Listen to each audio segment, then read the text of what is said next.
Hello, everyone. Welcome to School After Hours podcast, where we talk about all things related to out-of-school time programming and education. I am your host, Jay Lee, and today is going to be our special edition because we are here, as you see, at Boost Conference in Palm Springs. So, for our wonderful audience, thank you for being here with us. If you give yourselves a round of applause.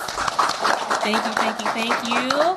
You all look wonderful. Thank you for participating, and thank you for being here. But thank you for, most of all, showing up and showing out. I greatly appreciate it. So with that being said, we're going to go ahead and get started. I have two amazing guests with me today. So we are going to go ahead and introduce them and give them a little spotlight so they can go ahead and introduce themselves and give us a little bit of background. So go ahead and start with Ms. Alexis. Hello, thanks, Julie, for having us today. My name is Alexis Steines. I am with the Afterschool Alliance. We are a national advocacy organization based in Washington, D.C., working with about 26,000 after-school programs across the country to provide resources, information to help you advocate for your after-school programs and to make sure that after-school stays funded and supported and part of the national conversation on education in America. And it's great to be here. Thank you for being here. Great, and my name is Ben Trentelman. I'm the Executive Director with the Utah Afterschool Network. We're a statewide support for after-school programs all over Utah, where we provide them with technical assistance and coaching. We hold our statewide conferences, and we're a statewide advocacy organization and NAA affiliate as well. So very excited to be here. Awesome. So for our show, we usually start with our Community Corner. For those of you that may not know, our Community Corner is basically a segment of the show where our guests can share a little bit of information about out-of-school time programming, where it may be something that's innovative that's happening, a tip on a particular topic, or all things in between. It's basically general information that we feel people should know within the community. So our Community Corner question for you all today, if you're ready, is... can you tell us what standards you all believe a program should have in order to be considered a high-quality program? Whoever wants to start. Absolutely. I'm happy to jump into it. So basically, before serving as the executive director at UAN, I was the director of operations, where I oversaw all of our continuous quality improvement efforts for the whole state of Utah and work with both state agencies that fund after-school programs there. And so I spent a lot of time thinking about quality.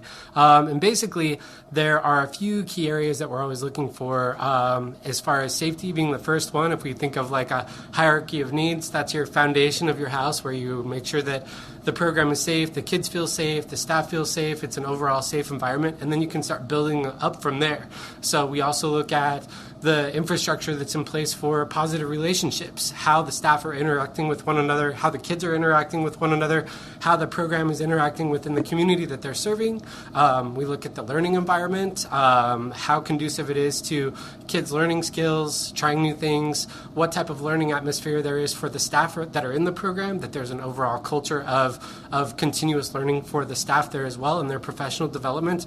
And then lastly, we look at how the program is administered. And these are like really big buckets. There are all kinds of things that involve quality that are encompassed in all of these things.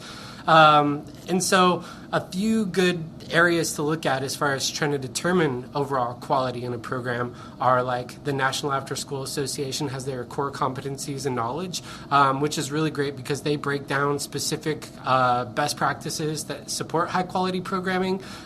We utilize the Weikart Center's school age and youth program quality assessment tools to do observations in programs, and that looks at 4 areas that are very similar to what I outlined for programs as well. And then almost every state has their own quality indicators as well. So in Utah, we have the quality self-assessment tool that breaks out all those 4 areas that I listed out for you, as well as one that's about continuous quality improvement to make sure a program has the infrastructure in place to support quality development and everything there. So that's the rundown. A rundown of quality practices and programs. You got it. Check. Hit all the boxes. Yeah, I don't know that I actually would have much more to add to that. Ben, I think, described it really well. How do I follow up with that? But, I mean, a couple of other things that we like to try and keep an eye out for are also things like, is the after-school program providing children with unique and exciting learning opportunities? Is it making sure that it's not replicating what's going on in the school day and being exactly like school, but providing additional opportunities for enrichment or learning where youth can dive into what their interests are, as well as, you know, making sure that there's a variety of things that youth can participate in. That's not just explicitly a tutoring program, and that's the only thing students go to, or it's just homework help, but rather they can participate in something that's arts related or robotics or STEM or whatever they might be interested in. And then the other thing is, are youth offered a choice, and are they allowed to express their voices and be able to have a say and a stake in the program as well? Because they are the consumers of that program. Do they have the ability to be able to add their own thoughts and ideas? Awesome. So let's go ahead and dive directly into our interview. So for us, there are a couple of things that I want us to touch on within this conversation. So one of them being highlighting the innovative things that's happening out of school time programming, being that we are coming out of the pandemic, but also everyone's needs are different, right? So being in DC or being based out of DC, you have a little bit more of a broader scope of our nation's out of school time programs and what they may need. But also you being in Utah as well, like from a rural area, you may be able to focus down a little bit more on those students in those environments. So for the time being, can you give us a little bit of your demographics that you serve from the Utah standpoint? Absolutely. So we've got a mix. Utah is a largely rural state. It's similar to California in that it's a big, expansive state, and we've got a mix of both urban and rural programs. We've got an urban core that kind of surrounds our mountain range, which is where we have the most densely populated areas. That's where we see the greatest number of programs. And then we've got rural programs all in the outskirts of all those areas. And so we have slightly different demographics for each of those and the youth that we're serving in those areas. In our urban areas, we have more of a mix of more diverse populations that are there. We have a number of programs that are school-based that are serving kids in Title I schools. We tend to see a larger number of minority students in those communities from lower to middle income ranges that are being served the most in those programs. And then in our urban programs, in our rural programs, it's a little less diverse. There are fewer students that are being served in those programs overall, where we might have in a small town called Beaver, there's one program that serves 12 kids in that community, and that's the program that serves that community. Everyone knows that program, everyone is familiar with it, but it's smaller. We also have a number of programs that operate on reservation land down in the southeast region of the state, and those are youth that might be taking a bus 2 hours to get from their house to their school, and their after school program happens on the bus from the school to their house while they're on that ride and everything too. So we've got a little bit of everything in Utah. That is a lot of dedication. Let me start there for a 2-hour ride. Yeah. Give those kids anything that they want. Seriously, yeah, absolutely. And talking about demographics. Oh, and Alice, do you have anything to add from a national standpoint? No, not from a national standpoint. Okay. I mean, our organization just try to serve all children and youth. Our primary focus is on advocacy for 21st century programs, but we work rural, suburban, urban, all over the country. All of it. Everything. Every quarter and every corner of the universe in the world. Well, in the U.S. anyway. Yes, in the U.S. So it then brings me to the question of, being that you all seen or have experienced, coming in or coming out of the pandemic, and even being in the pandemic, what are some of the needs that you've seen in your communities or in the communities the most that you can kind of point out across the board? Right. Well, one of the first things that comes to mind for me is consistency and stability for the kids in the communities. There was a ton of fluctuation over the last few years as we were all living in that same boat, and I think that we were all craving those same things. And I think that when it comes to the kids in the communities that we're serving, those needs are amplified. In any program that you're in, if you don't have structure, then it becomes a lot more chaotic. If you're running into behavioral issues or things like that, a lot of times you can pin that down to the structure of your program and how consistent it is and what types of relationships that they have in there. And so we've seen a lot of really tremendous need for more social and emotional support for kids, more support in helping them to build strong bonds and relationships. It was a lot for people to come out of seclusion if they were at home and learning. And in Utah, we actually only had one school district that was closed entirely through the bulk of the pandemic. Our state was very insistent that the rest of them remained open, and even that dynamic created some some interesting divides and stigmas around the different people that were in those different areas. We did see some interesting results as we were looking at like national literacy and math tests that were happening and what was going on there, where we saw more students in Utah that were performing at a higher level than the national average. And that was kind of one of the things that we were looking at is, well, we insisted on not closing down our schools, and so we didn't see the same academic losses, but then we also had a lot of really hot zones for the virus and a lot of transmission and a lot of denial of that and everything along those lines too that caused some issues and things like that. So really we've seen a lot of that. When I think of some of our biggest needs that we're looking to address, we're looking at the staff in the programs. We're looking at what the workforce is like right now within our programs and a lot of the struggles that we see there. And those all feed into the things that we're seeing with kids. Like I said, what we see in the kids is mirrored by what we see in the adults in our programs. And we're dealing with all the same struggles that those kids are. We just have a lot more responsibility in how we're supposed to handle things, given the trauma that we've endured or the feelings that we're having about things and everything along those lines. So we're still having those same thoughts and feelings and anxieties, but at higher stakes. And we're also helping guide kids through this process of understanding these new feelings and trying to reacclimate to society while we're also trying to do that ourselves. And so it's really difficult to try to mirror that for someone or to model that for someone when you're still trying to figure out exactly how to put one foot in front of the other, you know? Mm-hmm.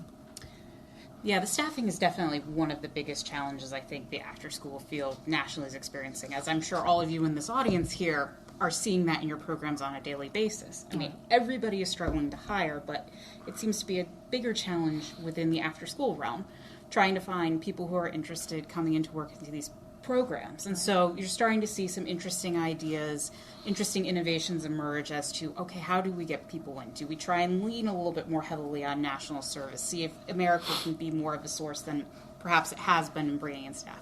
Mm-hmm. Do we look at apprenticeship programs and actually start tapping into our high school youth, giving them opportunities? There's a couple of sessions that are at least a session here, and I've seen a couple of programs across the country where they're setting up apprenticeship programs where the after-school program is working with schools or a school district to say, okay, if you've got high school students that are interested in education, after school is a great way to expose them to the field.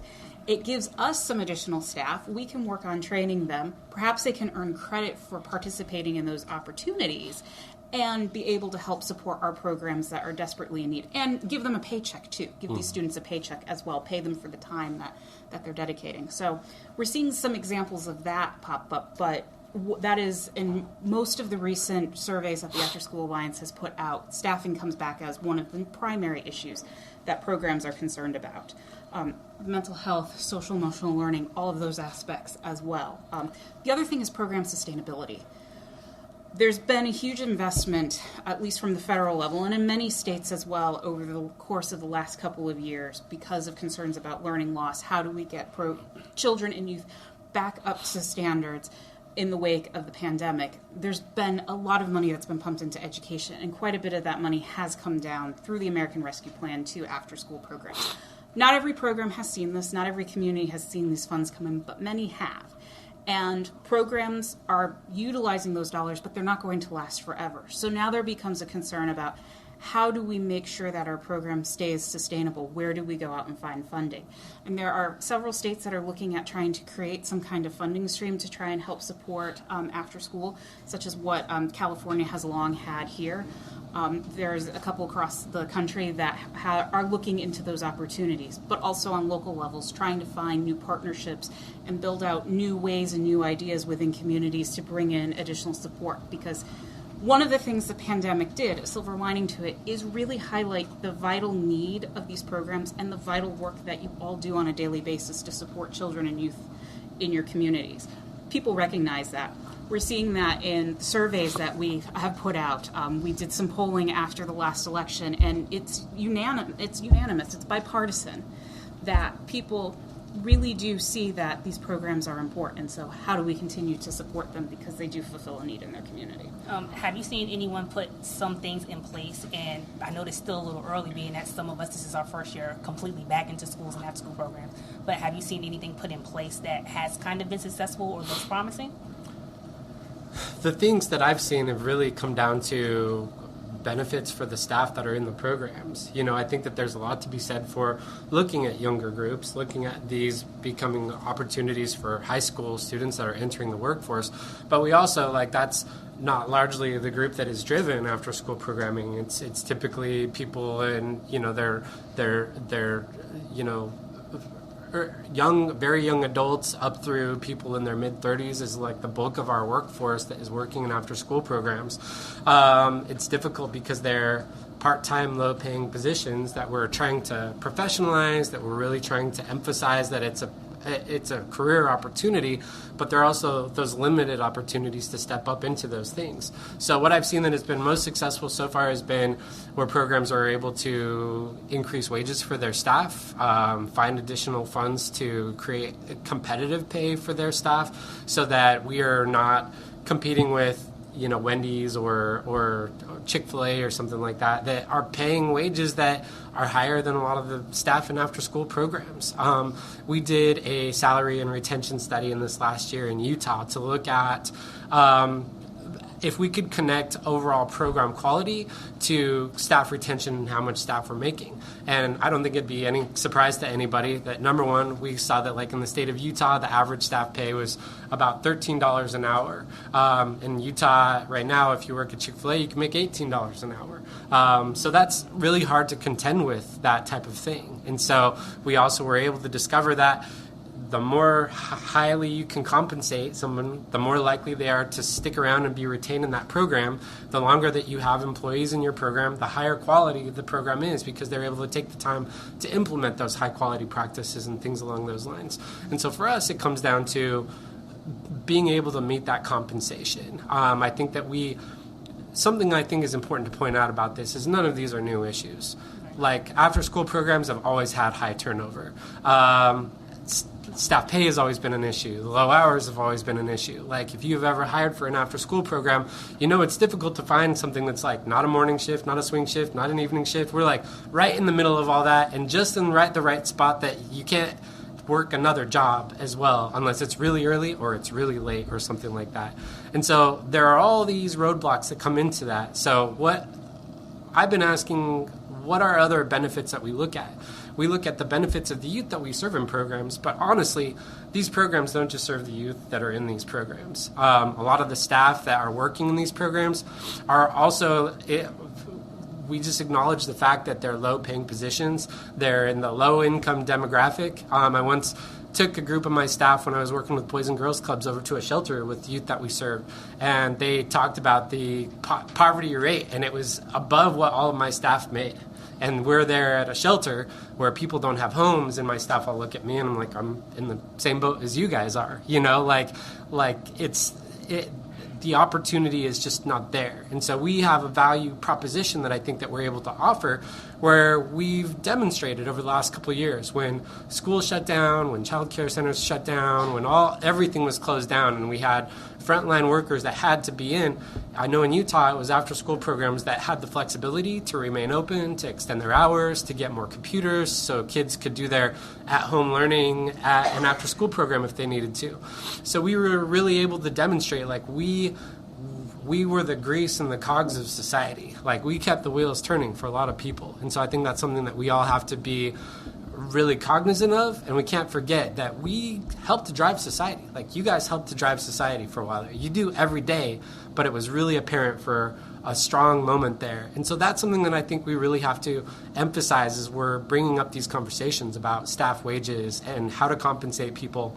I think there's an assumption that after-school workers, that it is this it's a summer thing. It's just you're a camp counselor. You just show up, But there's so much more to it than that, and we are so much more essential. We're essential workers.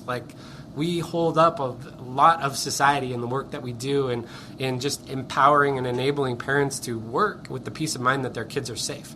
Not to mention all of the many, many benefits we offer to kids. So I think we also have to look at the other benefits for the staff that are in the programs. We can look at volunteerism, and we know that there are certain benefits that people that volunteer a certain number of hours every week or every month, that they're reaping from that. Like they feel better about themselves. They feel like they're contributing to society. All those benefits are there for people that are working in the after-school field as well. So we have to better dial in on that. If we're working with kids on developing coping mechanisms, that means the staff are going through those same things as well. So how can we better capitalize on those other things that staff have to gain from working in these programs as well, while we're also pushing for them to get a higher wage. But there's a lot that can be gained in the field, and I think we really have to try to amplify that as well. Yes, I mean, raising wages and improving benefits has definitely been one of the key things that has helped retain staff or attract staff to programs in many cases.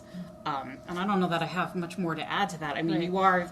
you are key to society, essential workers. I mean, we saw that. We did an in-depth look at what we were terming community learning centers during the pandemic, when after-school programs were stepping up, opening their doors, and allowing children and youth to have that safe space to come in, to be able to do their online learning in a place where they had adults that could support them while their parents had to work, because their parents were essential.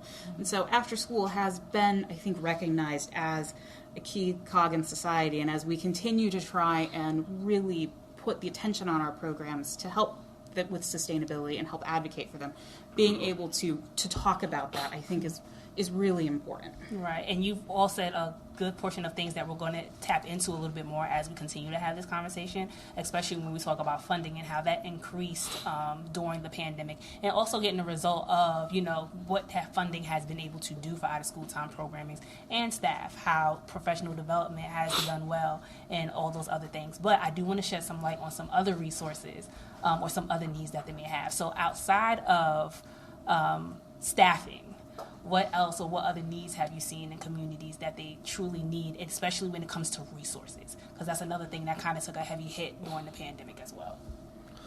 Right. Well, I think some of the things that I'd mentioned before, I mean, we've seen increased behavioral issues. I think that we see that echoed in after school and during the school day. Kids that are struggling with more self-regulation, kids that have some stunted emotional development because if they stay at home for a year or two and weren't interacting socially, then those were some struggles that they had to overcome and deal with as well. We've also seen some things that many families are struggling with, as we've seen the cost of things go up, wages have remained stagnant, parents aren't able to afford as much care. So we've also seen a reduction in the number of kids that are enrolled in programs because we have more older siblings that are staying home to take care of younger siblings because parents can't afford licensed childcare for their kids or something like that. So you have two kids that are at home alone that are essentially latchkey kids that aren't reaping the benefits of these programs or of that licensed childcare and the environment that has to offer them and things like that. So I think that there are a lot of struggles. I think that after school is also reflective of society at large. If we're seeing people struggling with housing, with affordable housing, then that's something that we see in our programs. I think that there are many more programs that are serving youth that do not have homes, that receive their meals from those programs. I know when I ran that Boys and Girls Club program, a lot of the kids that we had that were at that shelter, they got breakfast and lunch from school and they got dinner from us. So they got 3 square meals a day from their school or their after school program because there wasn't other food that was out there. And I know that that's something that is weighing very heavily on a lot of families right now as well. And so after school programs, kind of like what we talk about with what happens with school day teachers, where they're teachers and social workers and counselors and doing all these other things, I think that we're seeing that same kind of compound happening for after-school providers as well, where you're a jack of all trades and you're wearing many, many, many hats. We wear a lot of hats in the after-school field as well, but I think a lot more of those hats are supporting the emotional and mental well-being of kids that we serve, more so than we had to before. Yeah, I mean, and it's experiencing burnout. I mean, we've all been through probably some of the most difficult circumstances as a society that our country and our world has been through in quite some time. And as after-school program professionals, we're providing, not only having to take care of ourselves, but taking care of our children and youth. We do this because we care, and we care about their emotional support. So it's trying to make sure that there is something that whether it's making sure that there's time or the ability to access counseling or some kind of support for our workforce as well, because we all need to just decharge and understand what we've just gone through and be able to continue to support our children and youth. I'm going to say it again because it's always the thing that is a challenge, but it is the funding piece is another huge resource. I'm just looking at some numbers that we had in our latest COVID survey that we did a couple months ago, and I asked if, has your cost per child increased, and 52% of the respondents said yes, it has. Very few people said it decreased. I mean, we see it when we go to the grocery store, the inflation costs, and it's staffing, inflation, the cost of supplies, the cost of food, the cost of transportation. The respondents to the survey said all of those things are putting pressure on the cost it is for them to serve children. And the concern with that is, well, if all of these costs are going up and our funding doesn't really, or our funding starts to drop because the additional money that's gone into it goes away, well, then we start serving fewer students. And so it's trying to find, okay, where can we find those new partnerships? Where do we find those new funds to be able to come in? Right. And with those issues or those challenges being presented, have you seen anyone kind of tackle them in a fundamental way to where it could be like, oh, this is something different? Like you said, looking into our youth for hiring, giving them an opportunity to kind of learn a little bit more about the field, but also provide them with a paycheck before their time.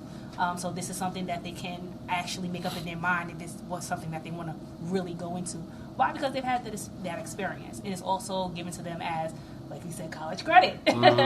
Going into them, getting a little bit more experience, not just life experience, but also school and academic experience at the same time. So have y'all seen any innovations to kind of tackle any of these issues that we brought up?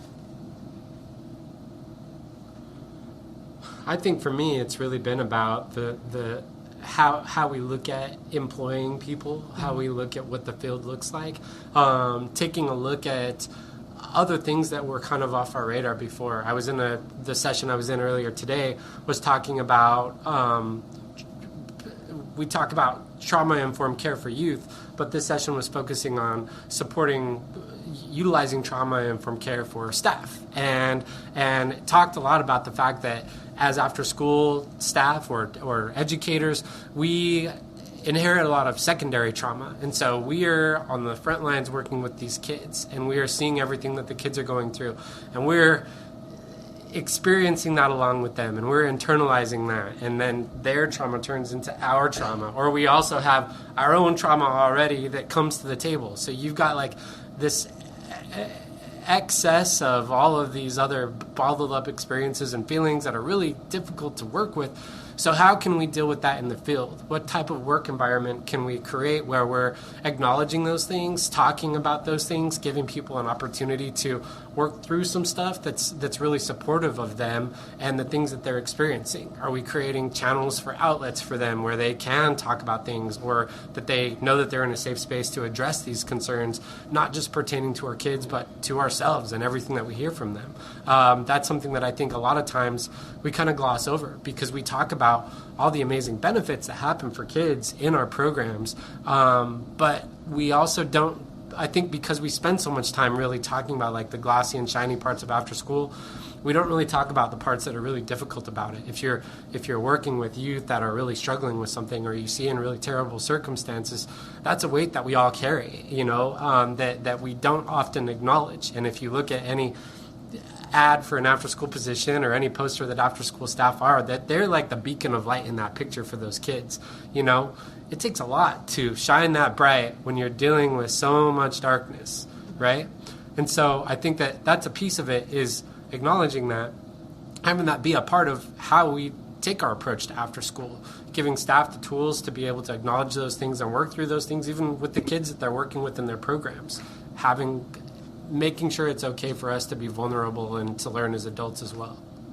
And I think some of it has also come down to trying to find those critical community partnerships, too, that can help provide those additional supports. So in some communities, I've heard of programs that have leveraged the hospital or the local hospital or some kind of local health provider that can be able to help provide some of those mental health or behavioral health supports for the staff, but also to link that back to the families as well that need that.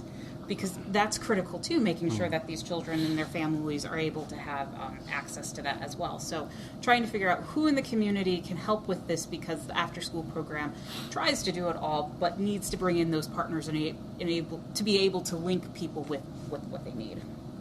Right. So you've all talked about money. Cut us a bigger check, in other words. Thank you so much. By nods, I see we all agree. We are all in agreement, yes. So in talking about money and finance and funding for out-of-school time programming, we've seen a great increase in what we've usually gotten in the past. So comparing what we've gotten before to what we've gotten to help us get through this pandemic, what are some of the changes that you've seen in programming that's helpful for the field, and what do you hope stays? Well, so a number of programs that have received funding through the ARP dollars or other funding streams that come through, they've been utilizing that to pay their staff more, to be able to go out and try and provide those greater benefits and recruit people to bring them in. They've also been able to look at the various partners that are in their community, or various vendors that they can work with, to bring in different kinds of programming to engage their students, refresh their programs, bring in some new ideas to try and help make sure that their children and youth that are participating are staying engaged.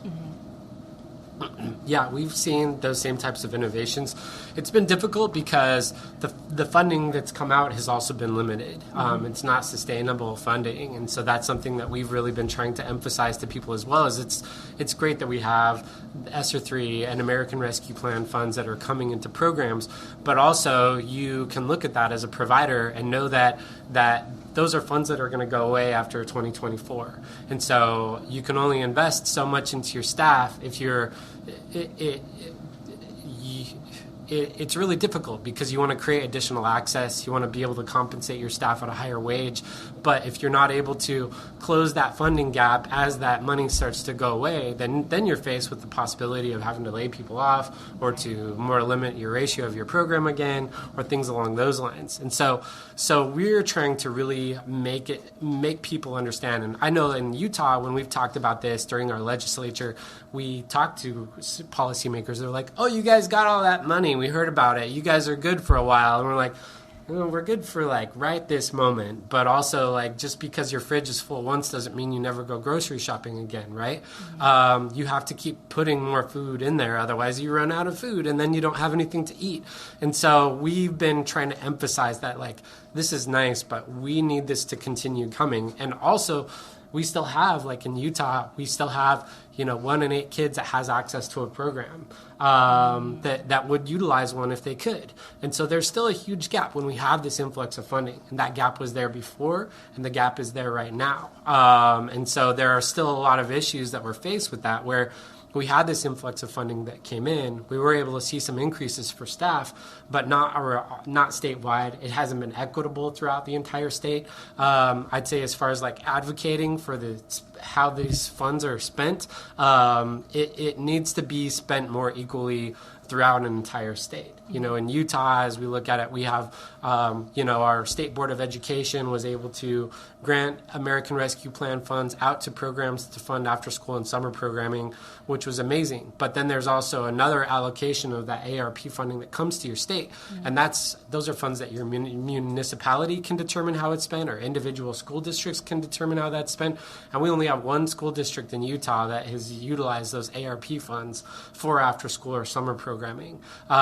And so there are still some gaps there, and it's not closing all those things. We've seen programs that have received it have invested in some infrastructure stuff because they knew that they couldn't increase the number of staff that they had there. So they're like, cool, let's fix up these 2 vans that have been broken down for a while, or let's take care of these other needs. So they're still increasing their capacity. They're still making strong investments in their program, but it's not sustained. It's not ongoing enough to meet the need that we have for programs in our communities. Right. I mean, some programs were also able to increase the number of students served, but again, you're looking at when the funding disappears for so long.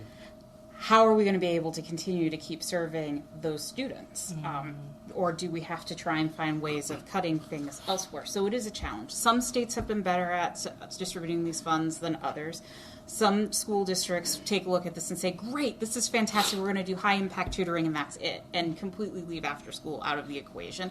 Other communities are like, we can put this into creating a really exciting and holistic summer learning program and bring in partners, bring in others from the community, bring in the after-school community to be able to serve these programs. So it's been, it's a very wide range across the country. It is something that we at the Alliance have been tracking and have on our website a map that includes success stories to try and highlight, where the money has been going, and it's all over the place depending on the community that you're in. Right.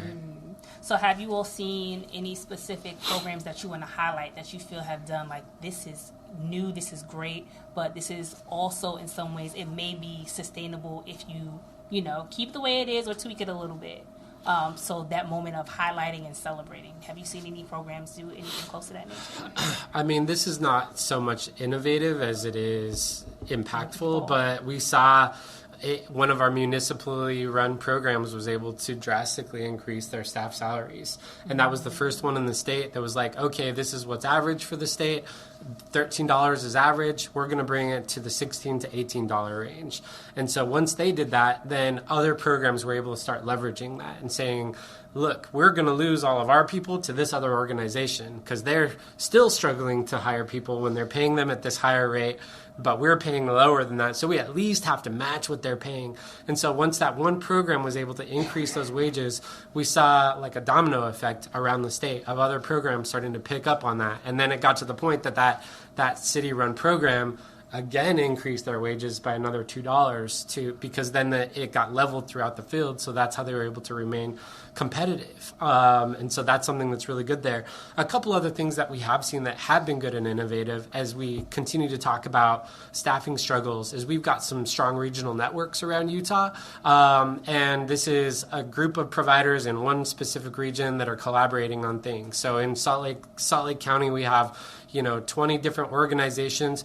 This is their opportunity to come together and collaborate and share notes and share trainings and things like that. We had two organizations, one that struggled to staff during the school year and one that struggled to staff during the summer.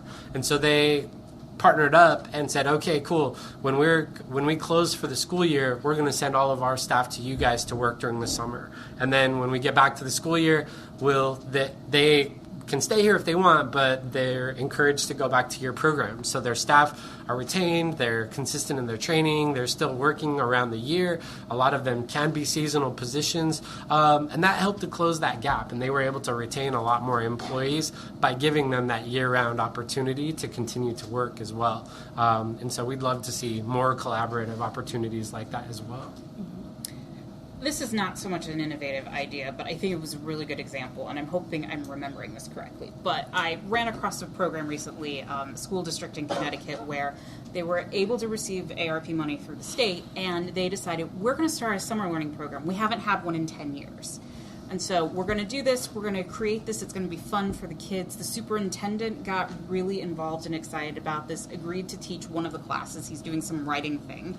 And he tried to encourage other teachers, and other teachers are like, yeah, sure, we'll get involved in this. We're going to teach what we want to teach, what's fun and exciting for us, and get our kids interested in this. And so that, that summer we're going to be offering field trips. We're going to be allowing students to pick and choose kind of the courses that they're interested in taking so that the youth have some voice in that as well. So not necessarily innovative, but it was just that there was an enthusiasm in the community. And not off the top of my head, I can't remember any specific examples, but I do know that there are some programs out there that are thinking along those lines and trying to find ways of how can we create something that's engaging. Right.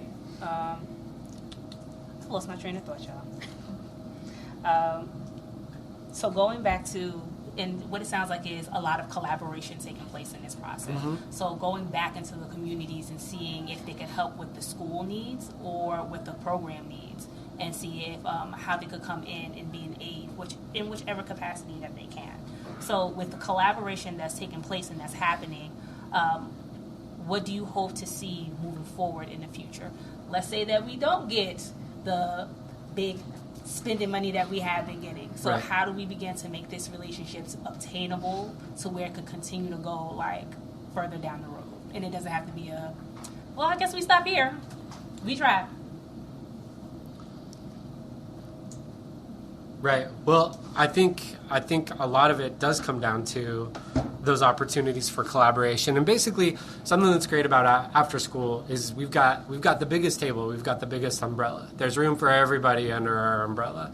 And so we have a lot of opportunities for connections to other fields and other industries. And so basically, if we're looking for, that amazing funding opportunity, it would be great if we're to come from the federal government and they're like, Secretary of Education is correct. Every kid needs access to this. We've created the infrastructure. Every after-school program is free for everybody. That would be wonderful. I won't shoot that idea down. But if that doesn't happen, I think what we have to do is look at where we can spread our influence, look at where we can build additional relationships, and think about all the things that we touch on in after school, and think about where we can make connections to others in those other areas. So if we're looking at like mental health, we do a lot to support mental health, mental well-being for kids in these programs. And so who can we connect to in our communities that is doing that work, and how can we build up more collaborations with them? If there are services for people in poverty or homeless, what are they doing? We're serving those same kids as well. So let's build some bridges with them. If there are people in the medical industry, if there are people that are doing anything, let's build relationships for them. And so that's my strategy in Utah is we work with our Office of Child Care, we work with our Department of Workforce Services, we work with our Board of Education, we work with our Departments of Health and Human Services, because they all have widespread influence and impacts all throughout our state. And if they see the impacts that we have, then we're more likely to get more pockets of support from them in a number of different ways. What I would love is like during our legislative session, when we have an after-school bill that goes up, to have someone from each of these sectors getting up and being like, oh yeah, we love after school because they also do this. Oh yeah, we also love after school because they do this thing. Because I think there are a lot of assumptions about what happens in after school, and really after school is so much bigger and so much more vast than any assumption that anyone can make about everything that's happening in those programs. And so I think that we need to spell that out, that we're not only invaluable and indispensable in this one way, but we're indispensable in 50 other ways too. We employ a similar strategy on the national level. I mean, we're not just talking to the Department of Education. We have partners at the Department of Labor. We have partners all across the government in which we're trying to find ways to fit in after school. We talk to the early child care community because they're also doing school-aged care, and that overlaps with after school. So being able to identify and think a little bit outside the box of who it is that we might be able to work with. We'll say one of the hot topics that seems that, at least from our perspective, we've been hearing a lot about in after school is workforce readiness, career tech, career readiness, college readiness, and exploration. And that, I think, is an area of opportunity to really try and tap into, as Ben was saying, into some of these more unique partnerships and bring those people in. Even if the funding goes away, if you have the ability to set up a program, particularly with, if you're working with high school and middle school youth, where they can go in and go explore a career, do an internship, an externship, an apprenticeship, and be able to work with some partner who is going to take those youth under their wing to be able to bring them into that. And then there's some programming that you're doing back in your program, and you've got that business or that company helping to support the work that you're doing. That could be another potential area of growth for after school, and a way to try and bring in some additional partners that you may not have necessarily thought to work with to begin with, and help build out programming opportunities. Unfortunately, there doesn't seem to be an easy solution to any of this, and it will be interesting to see how what ideas start to bubble up from the field, as well as we figure out how to navigate moving forward. Right. My close to last question for you is, being that we brought up all of these things and kind of rehashed this, coming out of the pandemic, some of what our needs may be, and all these other things, especially not just when it comes to funding, but our community needs and our student needs. How do we as professionals begin to advocate for those needs, not just on a local level, but also on a state and national level? Like you said, getting in touch with legislation, let them know, like, hey, so you are in these seats, doing these things. How can we get the assistance that we need? How do we go about having those conversations? Well, you could host a Lights On After School event. Do something this October to bring in your local community members, your mayors, your elected officials. You invite your member of Congress to come in and see what it is that you do and why these programs are so vitally critical. Contact your member of Congress, contact your governor, contact your state legislatures. Make sure that they are hearing from you, and they're hearing from you constantly, because you are all the experts. You can go out and talk about what it is that your program does, why you need these extra funds, how this is going to be spent, and that, after school has played such a critical role during the pandemic. It continues to play a critical role as we go through this recovery period, or whatever the new normal is that we're in now.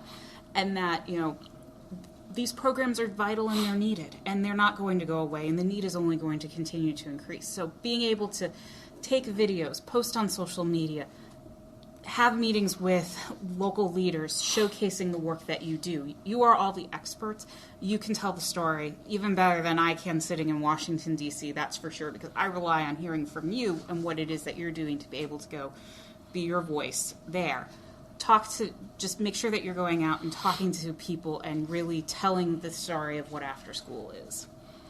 Yeah, getting policymakers into your programs, I think, is one of the most impactful things that you can do.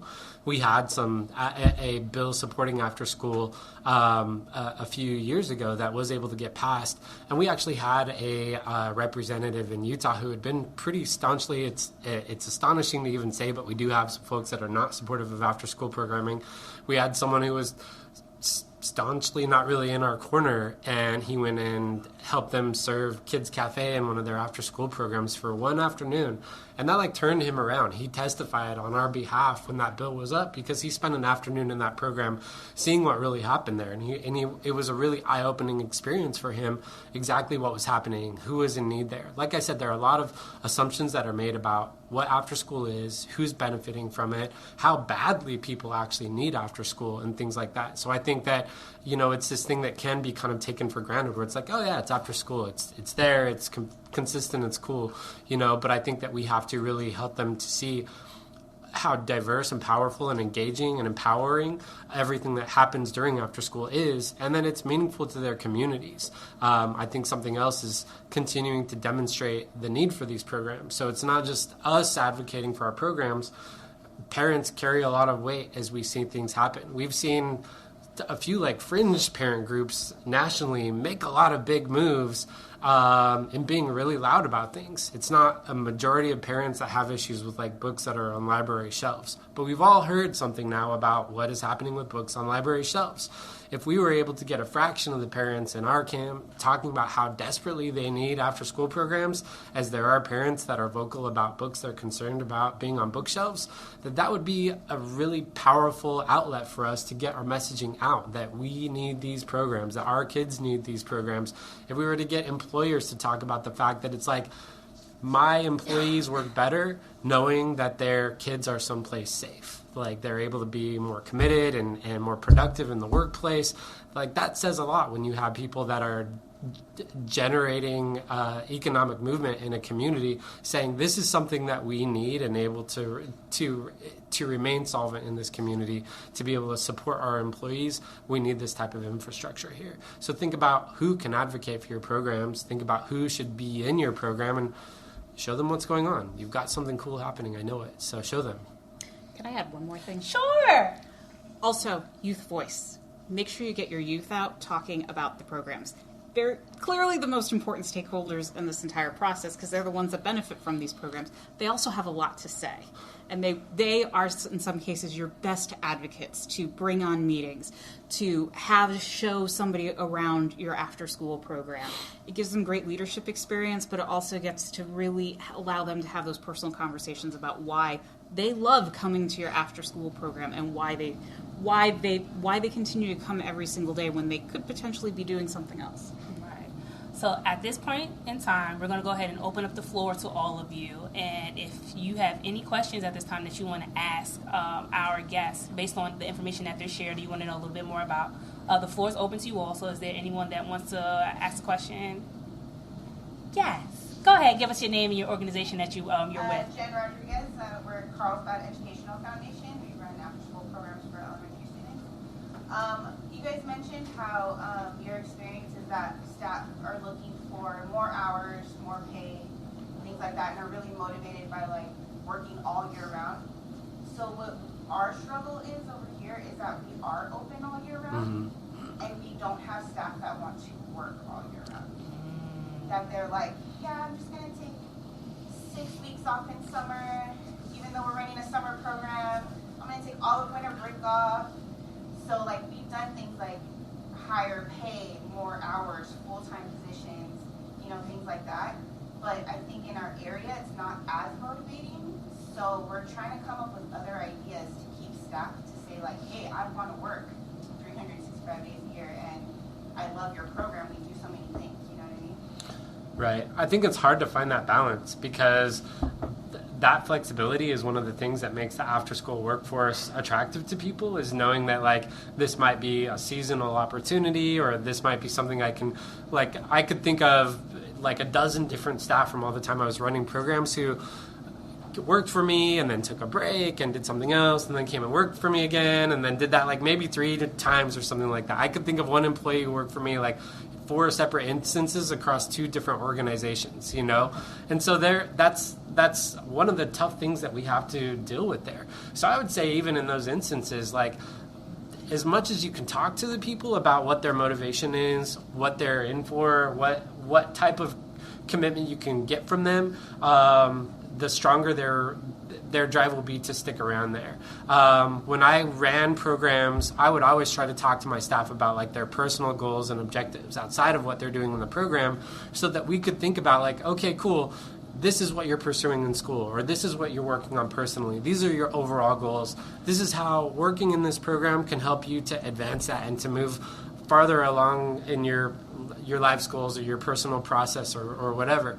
And I feel like I've always gotten more buy-in from that, because then it's not just about the impacts they're having on the kids, but then it's also about their own personal gains and seeing that this overall work fits into their larger scheme and life plan and everything like that. Then they're more willing to understand, like, if I stick this out for an entire year, then X, Y, or Z will come out of it. But it still isn't perfect for as many staff as I feel like I was able to retain by being able to have those conversations. There was always like one like revolving door position where like I've got 3 solid people and one person who's gone. Like I'm always filling that one position. It's never really full, you know? And so and like I said, it's tough too, because these aren't new problems. It just felt like, I feel like it just happened all at once for once, instead of being like, cool, we just are always rotating through people. I know for my own organization, it was like in a 4-month span, like all but 4 of my 12-person team left, you know, and so I know that a lot of people were experiencing that same exact thing, you know, but I can also speak, hopefully others have had a similar experience where once we staff that up, we had another really good, solid, committed group that's able to keep things moving forward, aside from that one revolving door position that we're still always filling all the time, you know? So make those personal connections. It helps with everything that you're doing running your program, as far as mission buy-in, ownership of the program, understanding the objectives, connecting your program objectives with their personal objectives. It helps you all the way around. And the more ownership they have, the more likely they are to stick around. I don't know that I have anything else to add to that wonderful response from Ben. Just wanted to check. Make sure everybody having a conversation. Is there any other questions? Yes, no. If you want to talk more about staff retention, my session tomorrow afternoon with Ken Anthony from Connecticut is the secret sauce, and it's all about employee hiring and retention and stuff like that too. It's at 2:45, I think, maybe. Look at your schedule. It knows better than I do. Awesome. So I didn't see any hands, so since that we don't have any more questions, I'll go ahead and start wrapping us up. So for the end of our wrap-up, we usually do a professionals lounge. Our professionals lounge is usually a reflective portion of our show. So I'll have a question for the guests that'll have them dig a little bit back deeper in their mind. And sometimes it's a sense of, if you were able to talk or ask your younger self, or say anything to your younger self about being in this field of work, what would you say? So we're going to go ahead and tackle that one. So my question for you for Professionals Lounge is, what best advice would you give to everyone in the audience or anyone that's interested in out-of-school time programming? What is the best advice that you would share with them to help them not just grow as individuals, but grow in this profession? The first thing that comes to mind for me is that it's an opportunity to follow your passion. It's an opportunity to not just expose kids to these amazing ideas, but to expose them to the things that you care the most about. That's something I absolutely loved about being in programs, was like, cool, I like to drum, and now we drum with the kids. I like to paint, now we paint with the kids. And so that, I feel... It's easy to try to do the thing that you think the kids will think is cool, but what they'll be most into is seeing the passion that you have. And I think that we all have something that we all care a lot about that some person in our life exposed us to. And it was their passion of that thing that made you go like, what is that thing that they care so much about? Maybe I'd be into this too. And then sharing that thing. So share something you care about, and that will carry you a long way. Be earnest in it and be a big nerd about it, and they'll love it. Ben, you stole what I was going to say. Sorry. I could say another one too. But another thing is, one other piece of advice I would say is make time for yourself too, because we are also passionate about this work. We pour our entire selves into this because we care about the children and youth that we serve on a daily basis. Make sure that you're also taking time to care for yourself as well, so that you can be there working with kids every single day and continue to keep up that energy and feeling as if this is something that does give you joy. Just make sure that you're taking that time for your own self-care as well. Don't want to overlook that. Mm-hmm. I'm going to give a round of applause for that. It's so true, because we give so much and so much. We don't always pour back into ourselves the way that we should. So, and I'm taking a sip of that cup because I definitely need to do that myself. So, wrapping it up, I want to say thank you to you all, and thank you, audience, for being here. Go ahead and connect with us online. Go ahead and like and share this out. This will be posted next week. So if you didn't get a chance to fully get a full listen to this conversation, it'll be replayed for you on Instagram through my account, and I'll also share this out with Boost as well. They'll also have a copy of it, and they'll give their further instructions on it. But that is it for now. Thank you for joining us, and I hope to see and talk to you soon. Y'all have a great day, and bye-bye. If you enjoyed this episode and feel you received some good information, give us a review on Apple Podcasts or visit the Podchaser website and leave us a comment. This will help us get feedback on the show and collect testimonials for our personal website. Share us. Share us with your friends, share us with your family, share us with your network. Help us spread the word about how out-of-school time programming is impacting our youth as well as our communities. We can be found on Apple Podcasts, Spotify, Google Podcasts, and Podcast Addict. Well, that's all I have for today. In the words of Mr. Arthur Ashe, start where you are, use what you have, do what you can. Until next time, bye-bye.